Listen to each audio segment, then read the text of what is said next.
যোৱানিশা ধুবুৰী জিলাত অচিনাক্ত দুৰ্বৃত্তই এখন প্ৰাথমিক বিদ্যালয় জ্বলাই দিয়া ঘটনাই অঞ্চলজুৰি তীব্ৰ প্ৰতিক্ৰিয়াৰ সৃষ্টি কৰিছে।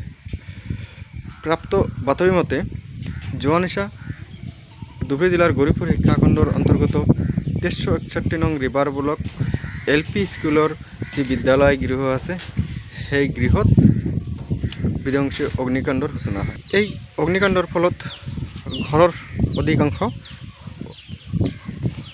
জুইত জাহ যায়।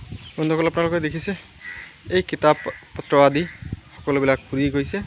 মই এতিয়া গৈ ঘৰৰ ভিতৰৰ অংশ মই দেখুৱাই আছোঁ।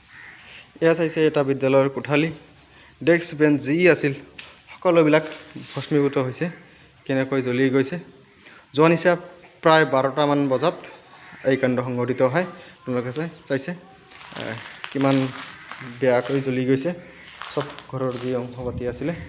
বন্ধুসকল, কথা হ'ল এইখন কোঠালিত যোৱা নিশা প্ৰতিবেশীৰ মানে ইয়াৰে এজন লোকে মৰাপাট সোমাই থৈছিল।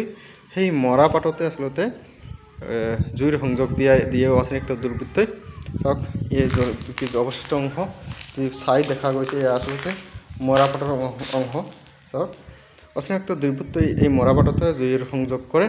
যোৱা নিশা প্ৰায় 12টামান বজাত এই জুইৰ সংযোগ কৰা হয়।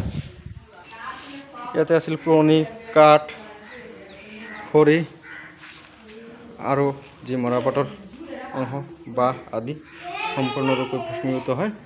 আৰু স্থানীয় ৰাইজে যি জুইৰ শব্দ পায়, জুইৰ যি শব্দ আছে সেই শব্দ পাই আহি জুই নুমুৱাবলৈ সক্ষম হয়। কিন্তু ইয়াৰ মাজতে ঘৰৰ বহুখিনি জ্বলি ছাৰখাৰ হয়।